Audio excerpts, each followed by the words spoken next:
Arthur Langston, a wealthy man in his late 70s, sat alone in his silver Mercedes, tapping his thumb impatiently against the steering wheel. The air conditioner hummed, barely keeping the Kentucky heat at bay. Retired and wealthy from a life of business in finance, Arthur was used to things working in his favor, but that day he found himself stranded with a flat tire far from the comforts of his pristine mansion on the outskirts of town. After a few attempts to call for roadside assistance with no luck, he sighed and resigned himself to the fact that he'd have to wait. Just as he started to feel a tinge of frustration bubbling up, he saw a figure walking toward him down the road. A young boy, maybe 13 or 14, wearing a faded t-shirt and worn-out sneakers, approached with a determined expression. Arthur watched as the boy's eyes narrowed, examining the car before giving Arthur a polite but confident nod. "Got a flat, sir?" the boy asked, his voice steady. "Yes. Yes, I do," Arthur replied, feeling a strange mix of relief and unease. "I was hoping for a bit of help, but my phone's got no signal out here." The boy gave a little smile. "I can help with that," he said, kneeling beside the tire without hesitation. "My grandpa taught me how to change a tire last summer. Do you have a spare?" Arthur gestured to the trunk, watching as the boy opened it and pulled out the necessary tools. The young boy worked swiftly, his hands moving with a quiet confidence that seemed almost beyond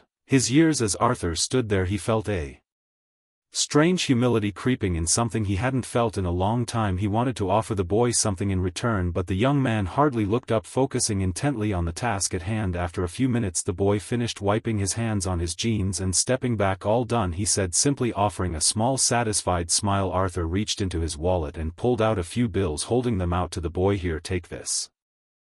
I really appreciate your help." But the boy took a step back, raising his hand politely. "Thank you, sir, but I don't need anything, just happy to help." Stunned, Arthur stood there, money still in hand, as he watched the boy turn and walk away down the road. The interaction had left him moved somehow, though he couldn't quite put a finger on why. Alone now, he slipped the money back into his wallet and got back into his car, watching in the rearview mirror as the boy's figure grew smaller in the distance. For the rest of his drive, Arthur's thoughts kept drifting back to the boy. There was a quiet dignity about him, a self-assurance that wasn't born from money or privilege but from something deeper. That night, as he sat alone in his lavish home, Arthur found himself unable to shake the image of the boy walking away with nothing but a smile. That evening, Arthur sat in the leather armchair of his study, surrounded by shelves of books. He rarely opened. The room was quiet save for the soft ticking of the grandfather clock in the corner. His dinner, a perfectly prepared steak and asparagus, sat untouched on the side table. He couldn't stop thinking about the boy. Arthur had encountered thousands of people in his lifetime: business partners, employees, investors. Most interactions revolved around negotiations, favors and deals. There was always an exchange, a price or an expectation, but this boy, this stranger, had helped him for no reason other than kindness. He leaned back, sipping his scotch. The memory of the boy's confident smile replayed in his mind. He didn't look like someone who had much, Arthur thought. The worn shoes, the faded clothes, the dust on his hands, it all told a story, and yet the boy carried himself with a kind of integrity that seemed so rare these days. The next morning, Arthur couldn't resist the urge to find the boy. He didn't know why, but something inside him felt unfinished. Maybe it was guilt, maybe gratitude, or maybe just curiosity. Whatever it was, he found himself driving down the same stretch of road, scanning the horizon for any sign of the boy. Hours passed as he stopped at gas stations and small diners, asking anyone who would listen if they'd seen a young boy fitting the description. Most shrugged or shook their heads, until finally an older woman behind the counter at a small cafe spoke up. "Sounds like you're talking about Daniel," she said, wiping her hands on her apron. "That boy's always helping folks around here. Lives with his mama over in Harlan." Harlan, Arthur repeated, making a mental note. "Thank you." The town of Harlan was an hour away, nestled in the foothills of the Appalachians. The drive was scenic, but Arthur barely noticed. His mind was racing with questions. What kind of life did this boy have? What kind of family raised someone like that? When he arrived in Harlan, the streets were quiet, lined with modest homes and small businesses. He asked a few locals about Daniel and was eventually pointed to a small house on the edge of town. The house was worn but tidy, with a front porch that sagged slightly under its own weight. Arthur parked his car and hesitated for a moment, unsure of what he would even say. Taking a deep breath, he knocked on the door. It opened a moment later, revealing a woman in her early 40s. She looked tired but kind, her eyes sharp and curious as she sized him up. "Can I help you?" she asked. "Good morning," Arthur said, clearing his throat. "I'm sorry to bother you, but I believe I met your son yesterday." "Daniel, right? He helped me with a flat tire." Her expression softened instantly. "That sounds like my Daniel," she said with a small smile. "He's always helping folks. I just wanted to thank him properly." "Arthur said he wouldn't accept anything from me yesterday." She nodded, stepping aside to let him in. "He's out back. You're welcome to wait." Arthur stepped inside, taking in the modest surroundings. The furniture was old but clean, the walls adorned with family photos and a few hand-drawn pictures that looked like they came from a much younger Daniel. It was a far cry from his own home with its pristine surfaces and expensive artwork, yet something about this space felt warmer, more alive. He followed her out to the backyard where Daniel was repairing the fence. The boy looked up surprised to see Arthur. "Hey Mr. Daniel," said, wiping his hands on his jeans. "What are you doing here?" Arthur smiled, feeling strangely nervous. "I wanted to thank you again. You helped me when I really needed it and I just couldn't stop thinking about it." Daniel shrugged, his expression easy and genuine. It wasn't a big deal, but to Arthur it was, and he was determined to show it. Daniel leaned against the fence, his curious gaze fixed on Arthur. For a moment neither of them spoke. The boy's calm demeanor made Arthur feel slightly out of place, as though he were the one being judged. "I don't think you realize what a big deal it was," Arthur finally said, breaking the silence. "People don't usually help strangers without expecting something in return." Daniel tilted his head slightly as if puzzled by the statement. "I don't see it like that," he replied. "If someone needs help and I can do it, why wouldn't I?" Arthur was struck by the simplicity of the boy's logic. He looked past Daniel to the yard. The fence was patched together with mismatched wood, the grass uneven and sparse. Behind the house an old swing set leaned precariously, its chains rusted and broken. It was clear that Daniel's family didn't have much, but they made do with what they had. "You've got a good head on your shoulders," Arthur said, meaning it. "Your mother must be proud." Daniel grinned, glancing back toward the house. "She works hard. I just try to help out where I can." Arthur was quiet for a moment, absorbing the boy's words. He thought of his own childhood spent in a house much like this one. His parents had worked tirelessly to make ends meet, teaching him the value of hard work and perseverance. Over the years he had drifted away from those lessons, caught up in the pursuit of wealth and status. Now standing in this yard he felt an odd sense of nostalgia and regret. "I'd like to do something for you and your family," Arthur said at last. Daniel straightened up, his expression cautious. "We're okay, mister. We don't need anything." "It's not about need," Arthur insisted. "It's about what's right. You helped me and I'd like to return the favor." Before Daniel could respond, his mother stepped out onto the porch, wiping her hands on a dish towel. "Daniel, you better come inside and wash up before lunch," she called. Then her eyes shifted to Arthur. "Would you care to join us? It's nothing fancy, but you're welcome." Arthur hesitated, unaccustomed to such an invitation, but the sincerity in her voice left him no room for excuses. "I'd like that," he said, following her into the house. Inside, the kitchen smelled of freshly baked bread and roasted vegetables. The table was small, surrounded by mismatched chairs, but it was set with care. Arthur took a seat, feeling strangely out of place in his tailored suit amidst the humble surroundings. Daniel washed his hands at the sink and joined them, his easy smile never faltering. As they ate, Arthur found himself drawn into their conversation. Daniel talked about his school, his friends, and his dreams of becoming an engineer. His mother shared stories about the community, speaking with a quiet pride about the people who looked out for one another.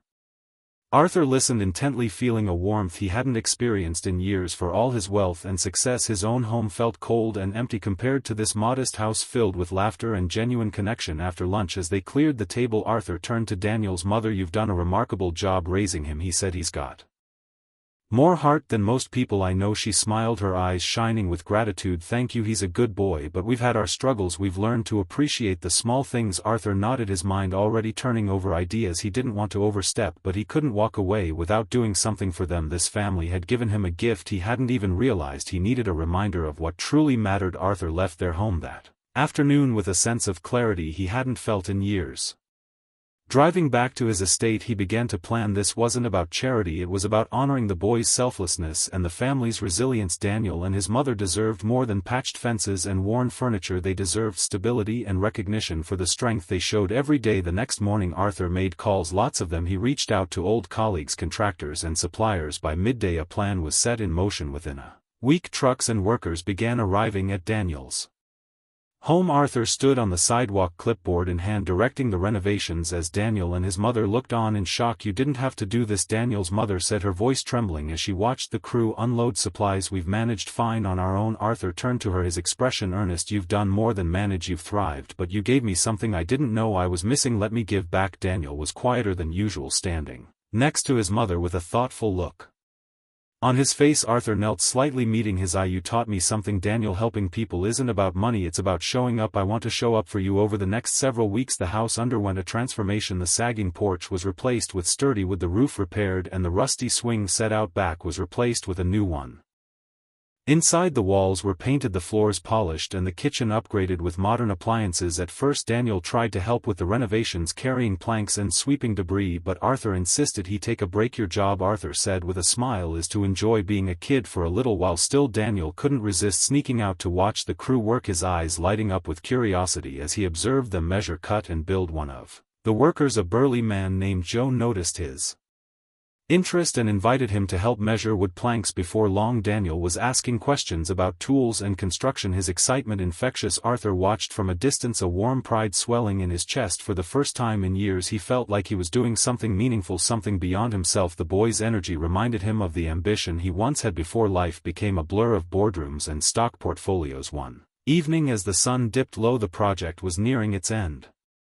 The family stood on the porch marveling at the transformation. Daniel's mother turned to Arthur, her voice choked with emotion. This isn't just a house anymore, it's a home. I don't know how we can ever thank you. Arthur shook his head, his tone soft. You already have. You reminded me of what life is supposed to be about, family, connection and purpose. I think I'm the one who should be thanking you. The final day of the renovation project felt like a celebration. Neighbors stopped by to see the changes, offering smiles and small gifts, fresh baked bread, jars of homemade jam, and even a potted plant. Daniel's laughter echoed through the yard as he raced around showing his friends the new swing set and the freshly painted rooms inside. The house, once tired and worn, now radiated life. Arthur stood on the front porch leaning against the sturdy new railing, watching the scene unfold. He hadn't felt this kind of joy in years, simple, unfiltered joy that came from seeing others thrive. Daniel's mother walked over, a cup of iced tea in her hand. She offered it to him with a smile. You've done more than fix a house, she said softly. You've given us hope, and I think you found something for yourself too. Arthur nodded, taking a sip. I have, he admitted. I spent so many years chasing things I thought mattered, money, status, influence, but none of it feels like this. None of it ever filled me the way this has. As the sun began to set, Daniel joined them on the porch, his energy still boundless. He looked at Arthur, his expression thoughtful. Mr. Arthur, he began, I've been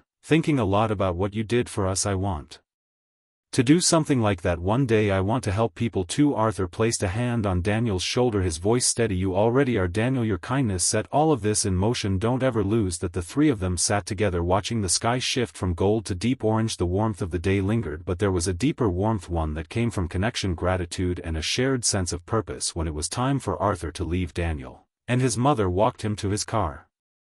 The boy's wide grin and his mother's tearful smile were etched into Arthur's memory as he drove away. This wasn't the end. He realized this was just the beginning of a new chapter in all their lives. The weeks that followed brought more changes. Daniel's newfound curiosity about construction blossomed into a passion. Arthur arranged for him to spend time shadowing the workers who had helped renovate the house. Daniel soaked up every bit of knowledge, eager to learn. Arthur in turn found himself drawn back to Harlan again and again. Each visit felt less like a trip and more like a return home. He no longer felt like an outsider in their lives. He was part of something bigger now, and for the first time in years he was content. The story ended where it had begun, in a small town with a big heart, where one act of kindness from a young boy reminded an old man of life's greatest lesson. It's not about what you have but what you give.